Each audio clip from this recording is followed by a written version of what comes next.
You are listening to the first segment of our four-part series, The History and Medicinal Benefits of Tea and Coffee, with Susan Wade at Time Monk Radio. Hello, Susan. Welcome to Time Monk Radio. Hi, Jim and I. It's really wonderful to be back here with you again, sharing green blessings. Thank you, and I'm really excited about these next several weeks.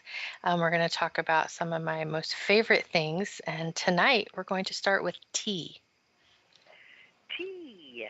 Tea. Everybody knows about tea, but what do we know about tea? And the first thing that I like to talk about is that there are herbal teas, and then there's tea.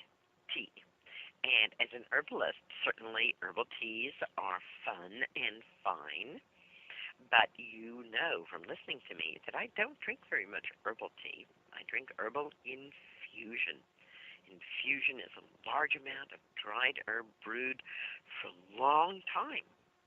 And that gets the protein, the vitamins, the minerals, and all those phytonutrients out of our herbs. But there's one plant that we don't make an infusion of, and that is the leaves of Camellia sinensis, also known as tea. It's the tea plant. And that we really do brew just as a tea, which means a small amount of the dried plant, briefly in hot or boiling water, and then accommodated to taste, sweetener. You could put lemon, milk, whatever you like in it, and then drunk up. That's one of the reasons that herbs treated that way became called teas. Yes, indeed. The drinking of tea from Camellia sinensis is one of the most common pastimes here on the planet. In fact, tea is the most widely consumed beverage in the world. Now, some sources say it is the second most widely consumed beverage, and they list water as first. But, oh my goodness, I don't think water is really much of a beverage. It's simply water, whereas tea makes that water safer to drink. Remember that throughout much of human history, water, surface water, simply was not safe to drink, partly because it was contaminated by animal feces, and then as people started living closer and closer together, it was also contaminated with human waste as well.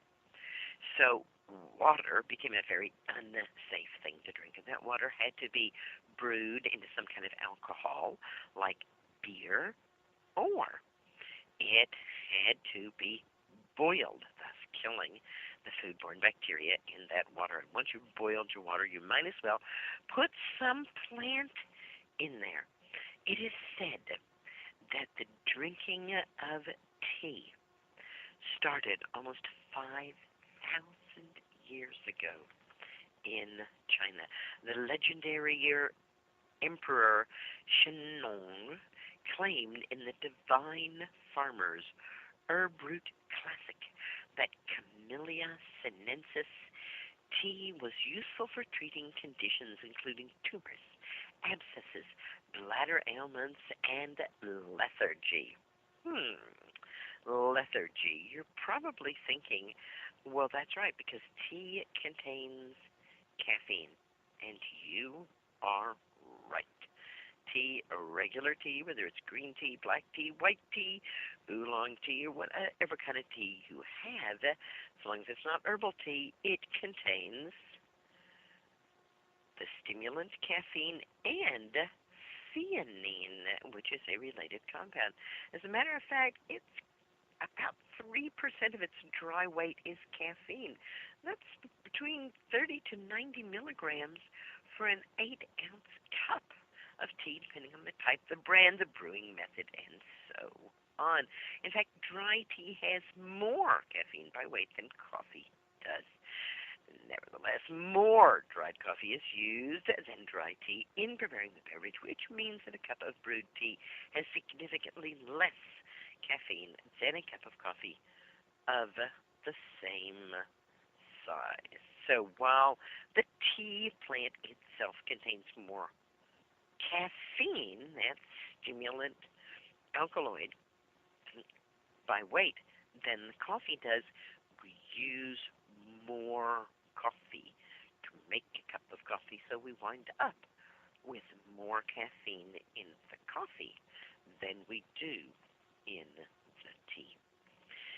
Tea plants are shrubs, bushes, that are native to East and South Asia and probably originated in the southern portion of China. They like to grow on hillsides, but they do not like to be cold. We think of tea as being a beverage of India. We think of tea as being a beverage of China. We think of tea as being a beverage of Japan and England. There's a funny relationship between tea and England and India. I always just kind of figured that people in India drank tea. It's kind of that part of the world there, right? That India and China area there. So sure, we know that people in China drink tea, so the people in India, I always figured, must have drunk tea. And that the English must have picked it up from there. But it turns out that it probably wasn't that way around. In fact, the tea probably came to England through Portugal. Catherine Braganza, the wife of Charles II, had a tea habit around 1660, but in fact, it wasn't until the 19th century, the 1800s, that tea drinking became common in Britain. And before that, it was considered a luxury item, kind of the way we would consider champagne. It was brought out on festive occasions and not so festive occasions like wakes and weddings. And in India, no, tea was not a common drink in India. However, there was a successful advertising campaign by the India Tea Board, and that was in the 1950s, and the India Tea Board promoted the drinking of tea in India. And since then, during the past 60, 65 years, it has indeed become extremely popular. In the 18th century, around 1750, tea experts traveled from China to the Azores. Those are islands off the coast of Spain, where they planted tea along with jasmine and mallow. And the jasmine was for the flowers to make jasmine tea, and the mallows were also dried and added to the tea for a distinctive brew. In fact, that is one of the things that we really like about tea. Tea itself has not a really strong flavor, but it is a plant that will pick up and carry other flavors. And thus we have, oh goodness, dozens to hundreds of different flavors that can be added to tea. Not only that, but the tea itself, the leaves of this one plant, can be harvested and processed in so many different ways that it actually gives rise to lots and lots of different teas. So Camellia sinensis, this is an evergreen shrub growing in tropical and subtropical places, and all tea leaves are the leaves of this plant, and usually it is just the tenderest of the leaves, like the top inch or 2 inches of the plant. The tiny little leaves that are coming out is what has traditionally been harvested. This is called a flush. And the plant flushes about every week or two during the growing season, which is almost year-round. The leaves that are the slowest to develop produce a tea that has a better and more interesting flavor. Tea grows at elevations up to 5,000 feet, almost a mile high. And at these heights, the plants grow slowly, and these are the ones that are thought to have the most exquisite flavor. There are only two principal varieties of the tea plant. The Chinese tea, which is a Camellia sinensis, and the Assam tea, which is Camellia sinensis assamica, which is the one that is most used in India. There are, of course, strains, breeds, and clonal varieties, and leaf size is actually the chief criteria for the classification. The Assam type has the largest leaves, the Chinese type has the smallest leaves, and then there's Cambodian tea, which has kind of intermediate leaves. The smaller the leaf, I bet you've already guessed this, the more expensive the tea. And this can go right out into some very interesting things. That is, all tea is picked by hand. Woman's body can pretty easily slip between the tea bushes, whereas a big machine can't, and pick off those little, just little tender tips of the tea, and machines, oh dear, are just not quite as delicate as that. And so, in cultures that associate the energy that we put into the plant with the energy that we get back out of it, there are a lot of different kinds of teas available depending on where it grows and who has picked it. I truthfully do not know if they're pulling our leg or not, but apparently there was an advertisement in China for certifiable virgins to apply for a job in which they would be extremely well paid to harvest, you guessed it, tea. Grown high in the mountains, yes, virginal tea. It is supposed to be quite the restorative, but as I said, maybe they were just pulling my leg, thinking I'm a gullible American who would believe anything. I don't think so, though. It really does go along with things. There are 6 different types of tea, whether they are the small, medium, or large size, and that is based on color. White, yellow, green, oolong, black, which is called red tea in China, and post-fermented tea, which is black tea for the Chinese. You may only have seen white, green, oolong, and black, which are the primary varieties of tea available to Americans. But it is the post-fermented teas, especially the pu'er varieties, that are considered to be the most effective medicines. So, what happens?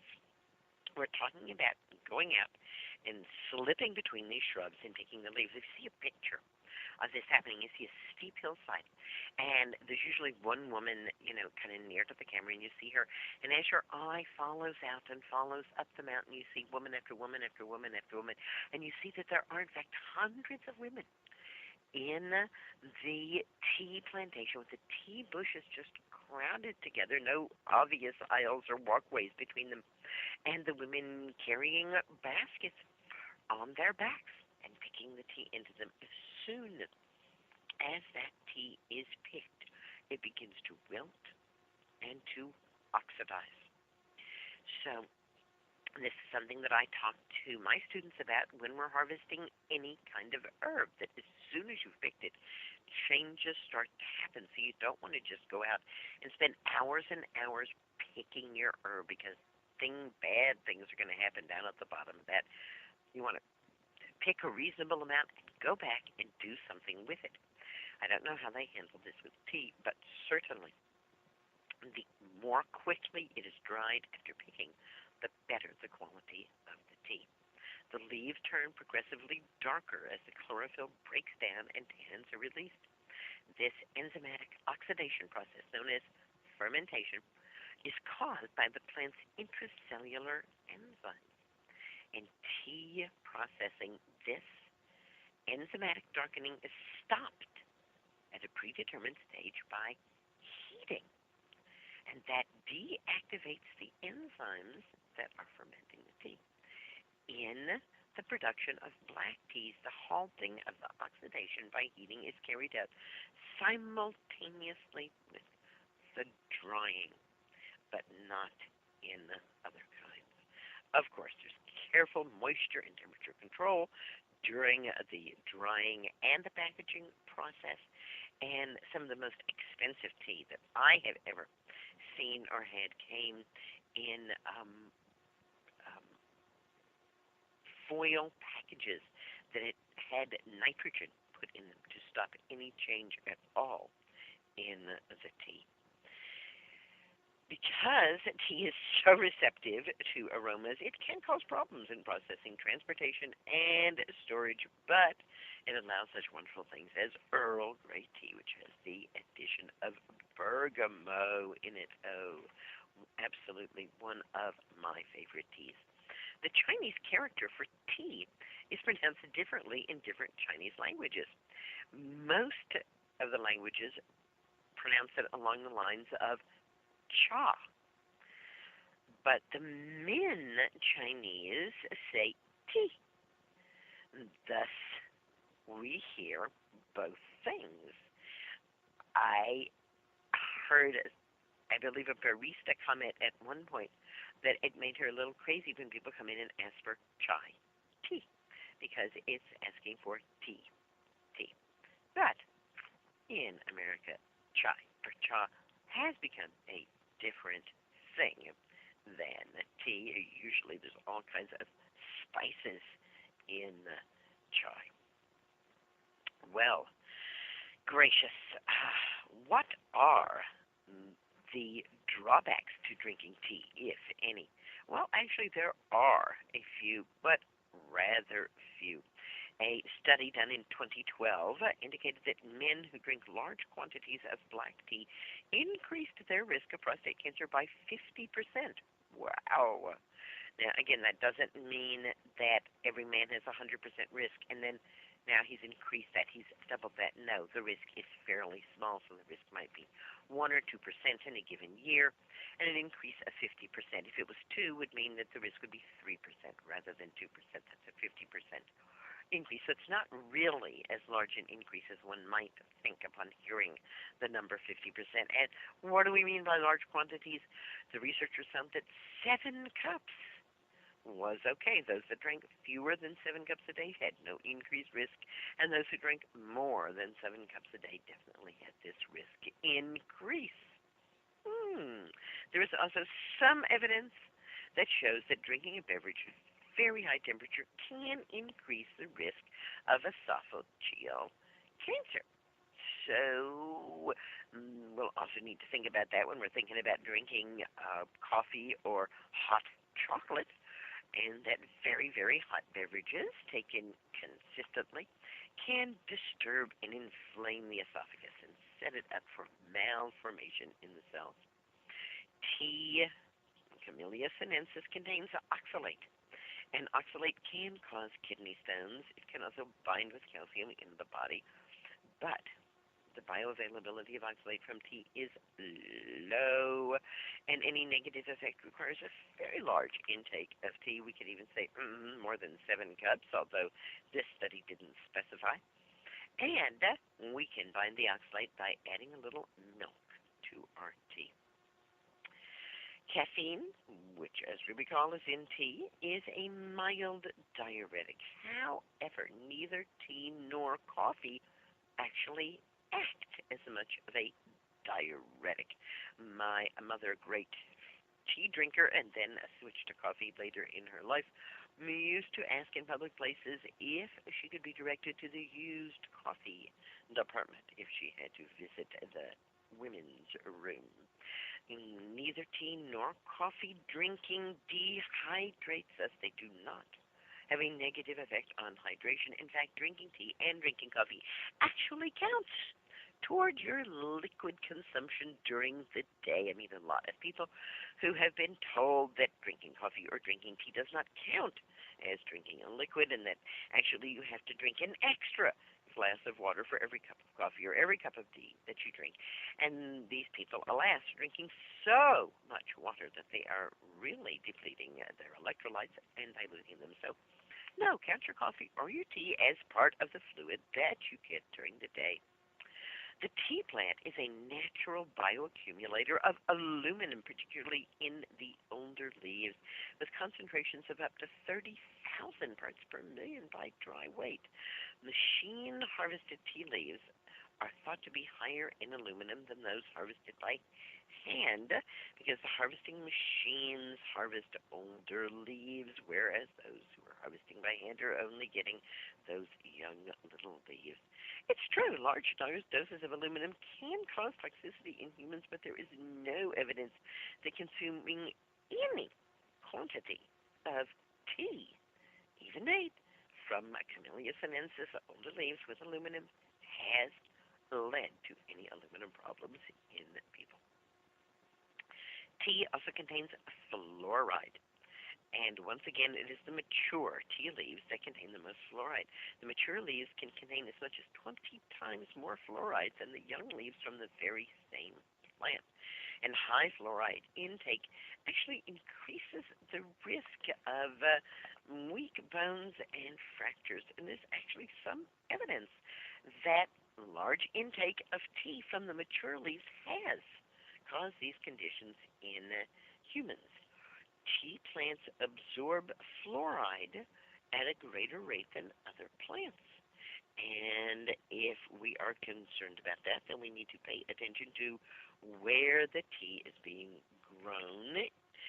Certain volcanic soils are richer in fluorides than other soils. And remember that tea likes those steep slopes.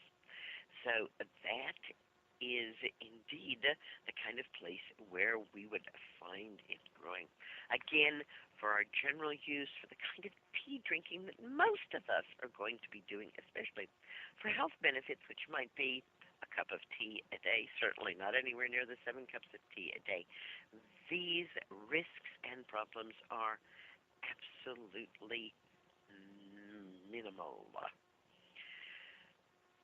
What can we expect from drinking tea? Well, there's certainly a lot of things that have been claimed from drinking tea. And I think we need to understand some of the phytochemicals in tea to understand some of the ways that tea can help us with our health. Certainly, one of the things that we all know is that tea has been positively correlated to reducing cancer risk, but it can also lower low-density lipoproteins and lower the total cholesterol levels as well. Here's that Tufts University Health and Nutrition letter. And someone writes in and says, does tea lose its health benefits if it's been stored for a long time? And the answer, in part, I'm not reading the whole answer to you, says tea phytochemicals undergo various reactions during storage as the leaves interact with ambient oxygen and moisture and respond to fluctuations in light and temperature. The most abundant green tea catechin, called epogallocatechin, gallate has been shown to decrease 28% during 6 months of storage in home-like conditions, while the second most abundant tea catechin decreased by 51%. Thus, I think it's pretty clear that if we want to use tea for health benefits, it should be as fresh as possible and stored in sealed packaging in cool, dark conditions. Now, that said, some of the more medicinal teas are the post-fermented teas, the pu'er teas from China, and they are actually considered to improve with storage, much like a fine wine. In fact, the degradation and the oxidation of the catechins during storage of puer teas results in the formation of new phytochemicals, including some very interesting probiotics. These new phytochemicals have a rich, earthy taste, and that is what gives these puer teas their cachet. So, in general, fresh tea, but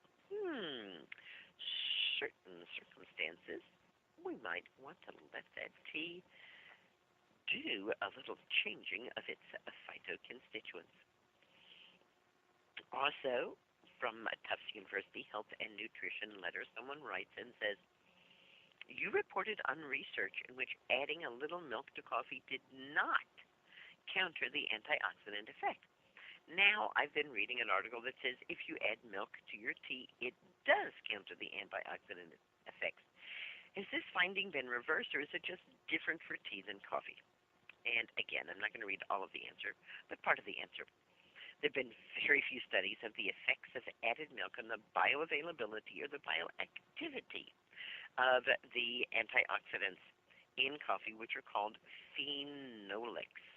The most recent and most thorough study on this topic to date was published in 2010 in the Journal of Nutrition, and it found that milk does not affect the bioavailability of coffee phenolics. However, Jeffrey Bloomberg, a PhD director at Tufts Antioxidant Research Library, says tea contains quite different phenolic compounds than coffee, so it should not be confusing that adding milk to tea has a different effect than adding it to coffee.